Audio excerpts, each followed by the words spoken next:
All right. Good morning, everybody. Hopefully this is working. Let me know if you can hear me and see me and everything.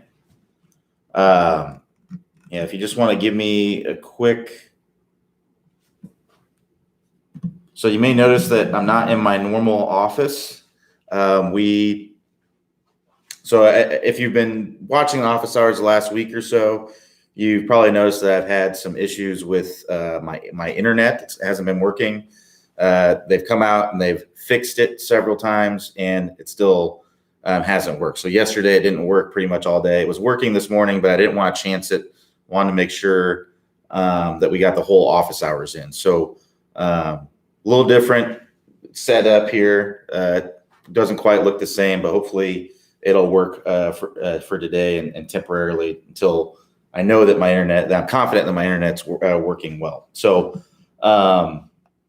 let's go down here. I always start with questions that were asked up to an hour before. So if you got your questions, go ahead and post them. It's going to be below the video if you are on like a laptop, or sorry, if you're on like a mobile device. If you're on a laptop, desktop computer, something like that, it's going to be to the right of the video.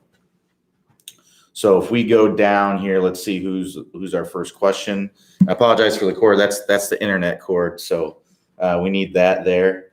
I know it's not the best looking thing, but we'll start here with Louis V. Louis V says, good morning. Should the backswing be a bit more inside when compared to hybrids? No, I mean, it should be about the same. There's no reason to bring the club more inside or less inside with hybrids. No, it would be the same. I wouldn't change your takeaway, your backswing for that. If you have a little bit of more context there as to why you're asking that, I might be able to give a little bit more information, but yeah, there wouldn't be any reason to do that. All right, so let's keep going here. So Louis V asks again, says, which course should I watch to work on to help close the club face? I'd be working on the move. The move is going to be probably the best course to help you to get that face more closed as you're coming into contact. That's basically what the move is. The move is getting this club more shallowed out, and then getting that face square earlier in the swing. That's essentially closing the face is what we're trying to do. So I would do that. One other thing I would maybe try is strengthening your grip. So what that would mean is with your grip, actually turning your hand on here a little bit. And that's going to allow you to make it a lot easier to close that face, right? If you have a weaker grip where your thumb's more on top of the grip here, you have to turn your hands more to get the club face closed. Whereas if I have it more on the side like this, it's going to be a lot easier for me to close that club face. So that'd be something that'd be kind of like a quick fix almost to help you get the club face more closed. All right, so let's keep working here. Let's see.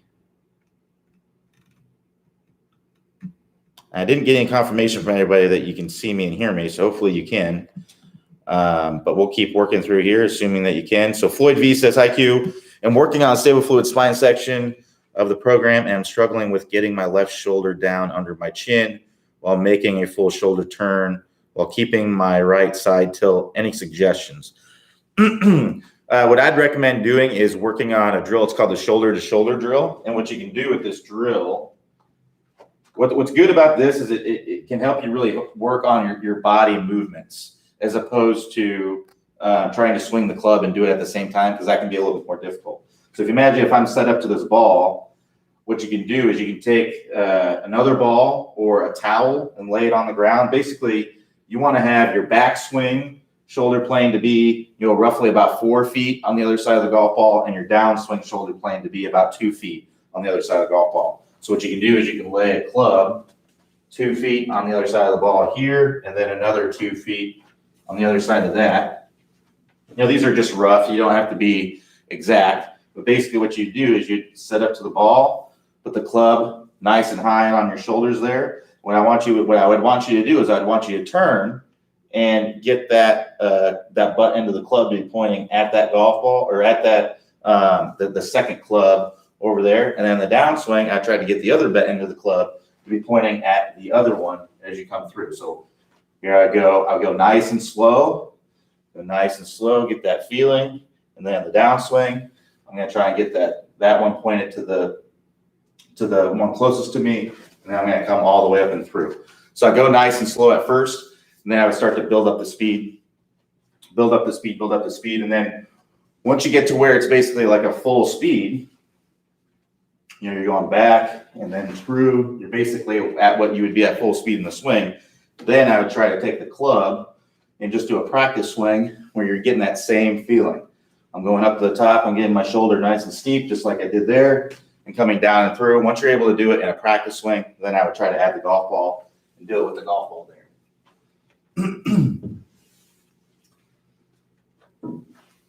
All right, so next question here.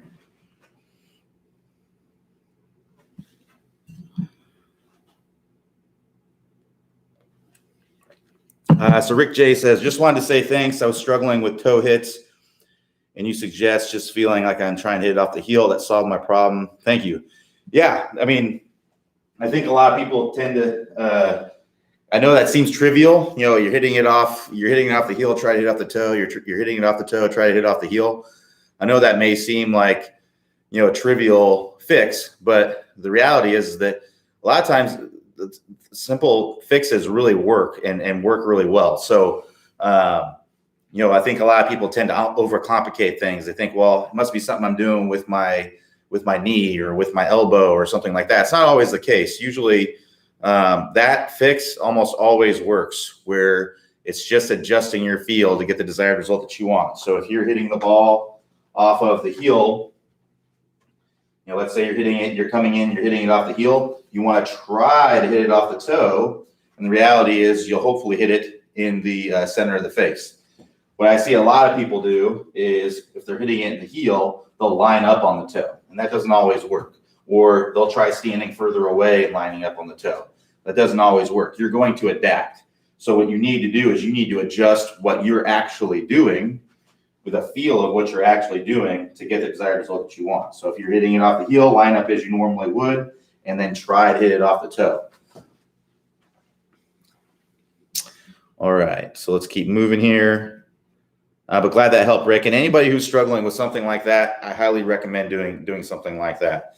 That's going to be the first and foremost best thing that you can typically do.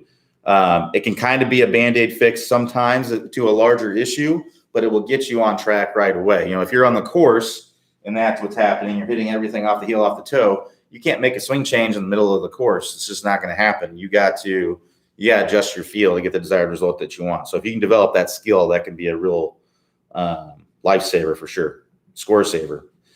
So Jeff P says, hi, Q. I have heard of the snap release drill, and I'm not sure if this is useful to get increased speed release.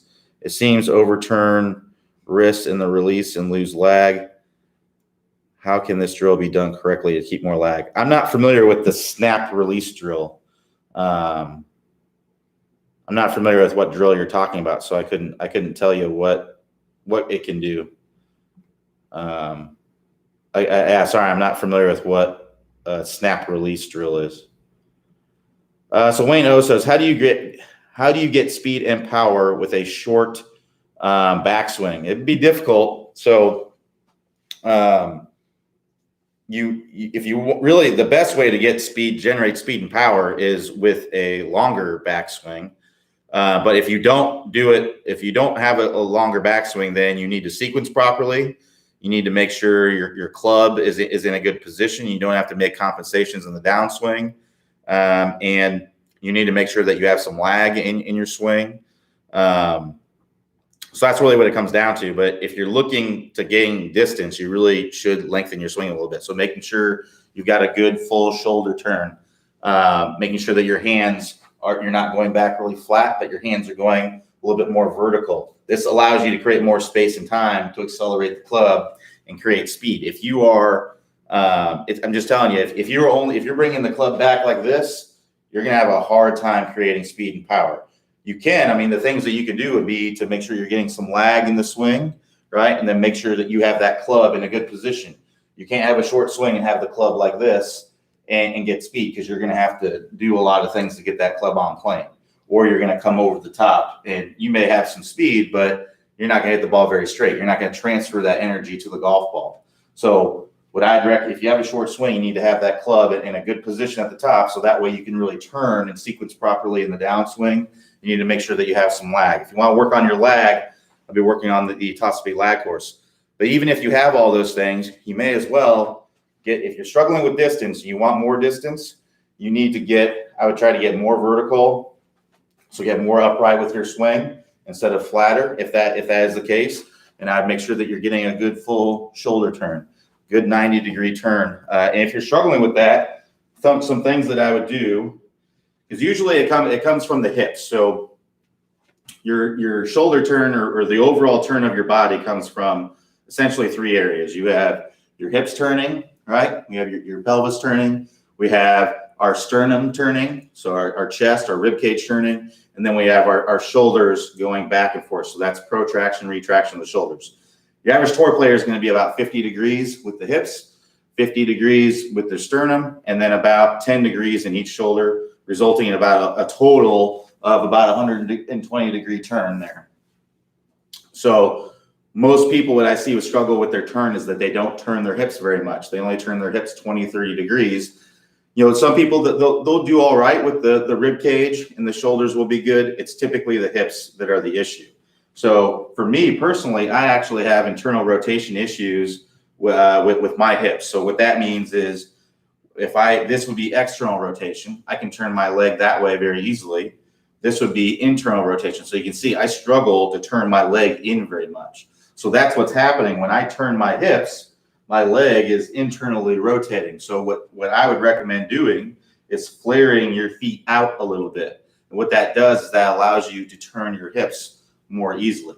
Another thing that you can do is you can drop this foot back just a little bit. That can help you turn a little bit more away. It can also help you to swing more from the inside and be able to hit more up on the ball and hit a draw and things like that. Then lastly, what I would do is I would allow this heel to come off the ground. If I keep my heel on the ground, I can only turn about that much. But if I let it come off the ground, now I can turn a little bit more. So allow that heel to come off the ground. A lot of the best players do this. Bubba Watson, Jack Nicklaus, Sam Snead. There's been a lot of great players that have lifted that heel off the ground. Don't be afraid to lift that heel off the ground. You're going to put it back on the ground. Don't be afraid to let it off the ground to create a little bit more space and time. But I will tell you, it's going to be hard to create speed and power with a short swing.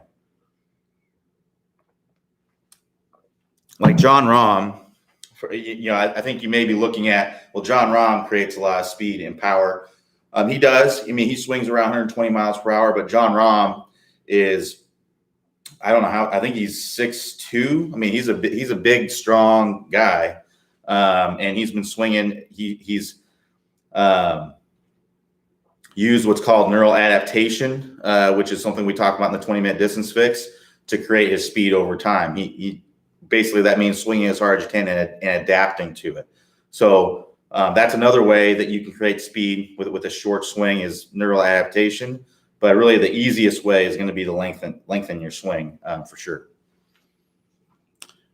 All right, so let's keep moving. So Frank T says, should I wait to complete program before investing in new clubs? I would say I'm not a big advocate of that because if you're someone who's always trying to improve, it's going to be a never-ending thing. So you're basically never going to be able to get new clubs. If you want new clubs, get new clubs. Most places that you get clubs at, or a lot of places that I know of, will allow you to come in and make tweaks to your clubs later on if you need to.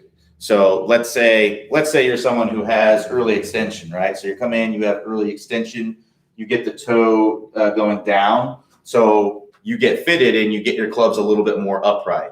Well, if you fix your early extension, right? Well, all they need to do is bend those back to level or whatever you need to do. It doesn't take much. If you are doing speed training, let's say you're doing speed training and you gained 12 miles per hour and now you've got enough speed that you may benefit from a new driver. Typically you can just get a different shaft and that wouldn't be too much. The head's probably going to be fine for you, which wouldn't be too much. So if you want to get new clubs, I say get new clubs. But I'm not an advocate of saying wait till you make all your swing changes, because the swing changes, they're never going to end. If you're always striving to get better, you're always going to be looking to change something and improve something. And if you're in the mindset that, well, I want to wait till I get this done, get this fixed before I buy new clubs, well, then you're just never going to be able to get them. So I would be an advocate of, for me, it's more, I like getting new clubs. I'm sure you do too. So if you want to get new clubs, get them. You can always get them tweaked or replace the shaft or something like that if you need to. All right, so Roger B says, last few rounds in practice sessions, I've been snap hooking the driver. Ball contact is on the toe near the crown. Irons are fine. I'm still in the beginning of the compression line course. So that might be part of the problem, is hitting the ball off the toe. So when you hit the ball off the toe, you will tend to hook the ball a little bit. So what happens is, let's say I hit the ball on the toe. What happens is, I'll move over here a little bit. What happens is the face will twist open, right? If you've ever watched like a slow-mo video of a toe strike, you'll see the face kind of twists open. And then what happens is that ball will kind of, when it's compressed and it's pancaked on the face, will kind of roll toward the center of the face. And that puts this hook spin on there. So the first thing I would do is I would try to hit it off the heel. We talked about this a little bit earlier, but I would intentionally try to hit the ball off the heel. And if you still hit the ball on the toe, then exaggerate it even more. You may even need to feel like you're coming in. You may need to feel like you're coming in and you're missing the golf ball. That you may need to exaggerate that much. So exaggerate as much as you need to get that strike more in the center of the face. More than likely what happens, if you're hitting it off the toe and you try to hit it off the heel, it's likely going to move it closer to the center of the face.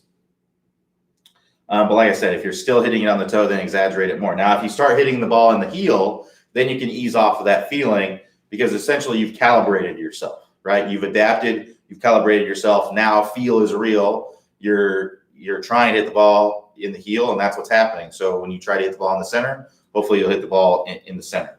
So that's what I would recommend doing to get that strike more in the center of the face. Now, if you still hook it, hooking, aside from toe strikes, you hook the ball from swinging too much into out with a closed face, where basically your face being close to the path, right? So I would look at your swing on video and see, okay, what does my path look like? So if you get the camera lined up here, is my path way inside my hands here? So this would be inside my hands.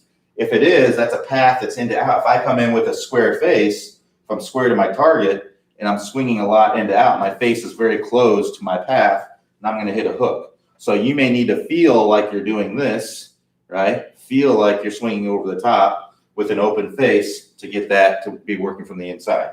Now, if you look in your path, it looks pretty good, right? Your path is working, down your hands, it's working down the plane, and then the ball is starting way to the left, right?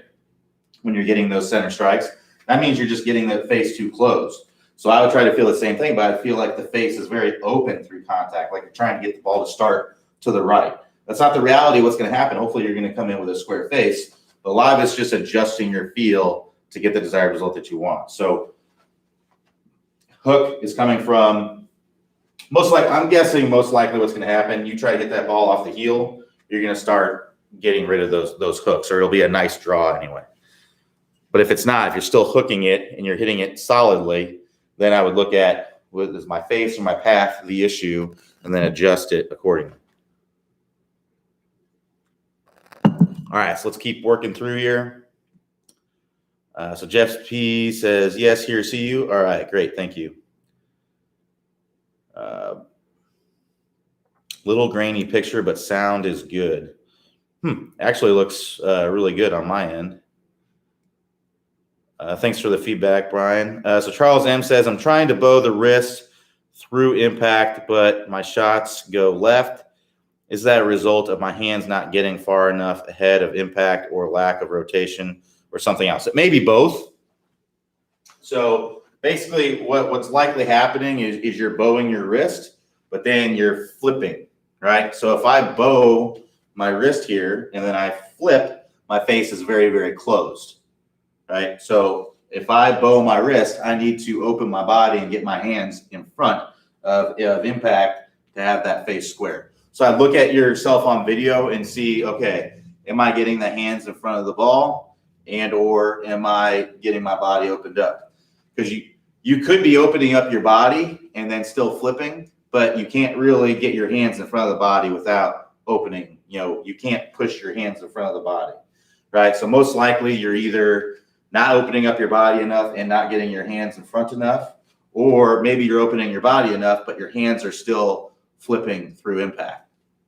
So what I would try to feel like is your hands are working together, right? You're bowing your lead wrist, but your trail wrist is pushing the club through. So what you need to feel like your body is opening up, and your trail hand is also basically bending back and bowing back as you're coming into impact. Both hands have to work together. If I bow the lead wrist and push through the trail one, that's going to be a flip, and that's going to be a closed face. So I need to feel like I'm releasing out here and not at the ball. But most likely what's happening is you're either overdoing it, right? You're either overdoing it and you need to ease off of the bowing a little bit, or most likely the scenario is that you're releasing early while also bowing the wrist, which is causing you to have that face very closed. So I just look at yourself on video there and adjust accordingly based on what you're seeing there. Dennis G says, loud and clear with perfect picture. Thanks, Dennis. Yeah, I think it looks like the resolution's better for some reason. Might be the lighting in here is a little bit better, maybe.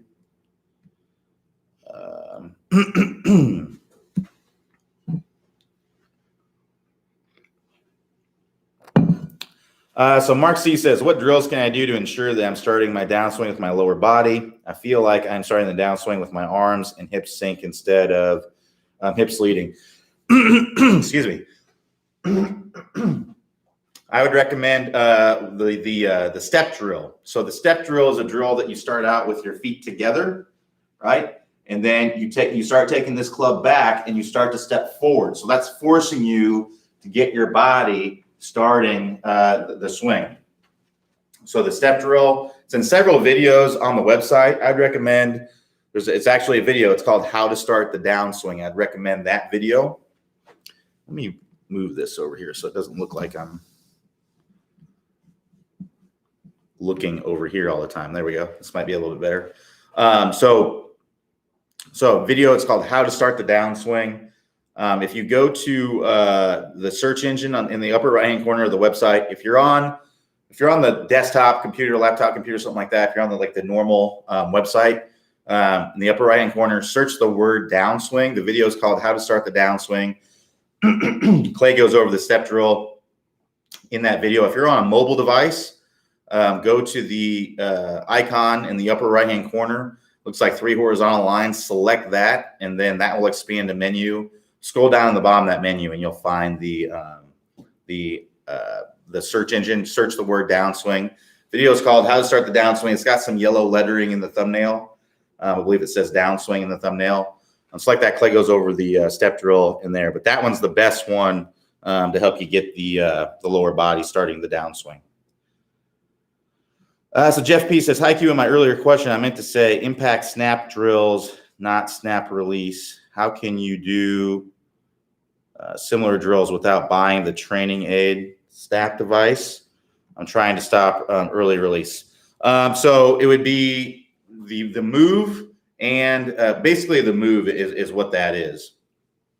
The move is helping you. So if you're not familiar, I don't have an impact snap in here, but basically the impact snap, if you're not familiar with it, it's a training aid. It's just like a cutoff grip that has a little rod that comes out of it with a ball on it. And you want that ball to be kind of touching your forearm there. And it gets you to basically square it. Because what happens is that when you're an early releaser of the club, right? So you're an early releaser of the club and you square the face like this, well, your lead wrist is going to be typically pretty cupped and your trail wrist is going to be pretty flat. Well, if I take those same wrist angles and now I get forward shackling, but I don't change the wrist angles, well, look at my club face. It's wide open. So what I have to do is I have to change that to square the face. I have to turn that handle to square the face. And that's what that training aid helps you to feel how the position of the wrist at impact. So when you get forward shaft lean at impact, you have to square the face by turning that handle. So that's that's basically the move is what it is. So if you want to work on that feeling, I'd recommend the move with that. Now, you mentioned about how that makes you get rid of your lag. What we have to understand is that when we turn the handle down, we're not pushing out with the trail hand. I think that's what a lot of people do. They turn the handle, they go like this. That's not what we're trying to do. We're trying to bend back the hand. You're just doing this wrist motion. You're not doing that. You're not fishing, right? We don't want to cast the club. We want to just do this wrist angle. So if I do that and I shallow out the club, now I've got lots of lag there. And shallowing out the club, that's what this is, right? So this is steep, this is shallow. If I have the club like this, I don't have a lot of lag. If I have it like that, I have a lot more lag, right? So if I go from there to there, it looks like I have a lot more lag. So that's the same angle there as it is there. It just looks like I have a lot more because the club is shallowed out. It's the angle, it's the perspective that you're looking at it with. But yeah, the move course is what you're going to want to work through. So if you get to the move course, click the instruction tab. That will expand a menu there, and then click Top Speed Golf System, and select the move from there. All right, let's keep moving through here. So Sam M says, a few days ago, you touched on correcting a cross over the line during the backswing. Could you please go through that again? What causes it and how to correct it? So typically, well, across the line, basically what that means is at the top of the swing, your club is pointing more out in front of you. So this can be an issue if you have a shorter swing for sure. If you have a longer swing, you can get rid of it. You can get away with it. So like a Bubba Watson, a John Daly, Fred Couples, there's been a lot of players that have been across the line. Jack Nicklaus was a little bit across the line. So basically, if you have a longer swing, you have time to get that club in the right position as you start down. But let's say you have a shorter swing. You're right here, and you're across the line. Well, you just don't have time to get that club in the right position. So typically, you're going to be very steep right here, and then you're going to have to make compensations later in the swing, or you're going to really come over the top or things like that. So what we need to do, typically when people have a shorter swing and they're across the line, they really cross the hands in front like this. This isn't everybody. I'm actually working with a student right now that gets the club working up to the top, but then he just kind of goes like this at the top with his right elbow. But basically what we want to do is get the hands more in front of the chest, because typically when you go across the line with a short swing, the hands are working kind of under the chest going back, and then it goes like this at the top. So we want to get the hands working more in front of the chest, and then we want to get the elbows working more out toward the golf ball. That's what I would try to feel like. The elbows work out toward the golf ball as you're at the top. Now look at me at the top. Now I'm in a much better position with a short swing, and now I can just get right where I need to be in the start of the downswing. Whereas if I'm like this and I start down, I'm right here. I'm going to be in trouble. So a drill that you can do is I wouldn't hit any balls until you can do this with a practice swing. This is a big mistake that people make, is they just try to think it into fruition. It just doesn't work that way. Your body's gonna fight you, right? So you have to be able to do it if you can't do it slow, then you can't do it fast. And if you can't do it in a swing without the ball, then you can't do it with a swing with the ball. So you have to work through it in that way. So save yourself some money. Don't even go to the driving range until, I mean, you can go to the driving range, obviously hit balls or whatever, but when working on this, I wouldn't try to do this on the driving range with a golf ball until you can do it in pausing reps, slow pausing reps, until you can do it basically in a full speed practice swing and everything looks good.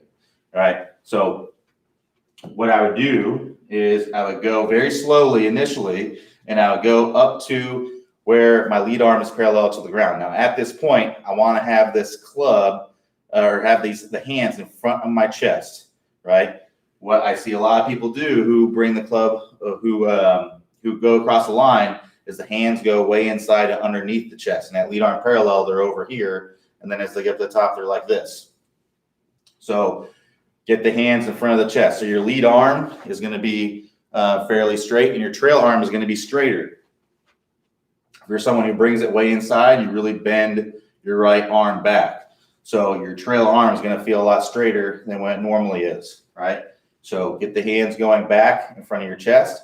And then from here, what we want to feel like is that my elbow, if I had a laser pointing out of my lead elbow and my trail elbow, those lasers would start pointing toward the golf ball, right? So I'm here, and the lasers start pointing toward the golf ball as I go up to the top. All right, so now you can see that I'm in a much, much better position at the top. Whereas, so this would be the across the line position. Here's the position you want to be in. Now you're in a nice laid off position because you're getting those elbows to work in the right direction. And then from there, you can swing down into the full finish. Once you start getting comfortable with that, getting the sense and feel for what you're doing,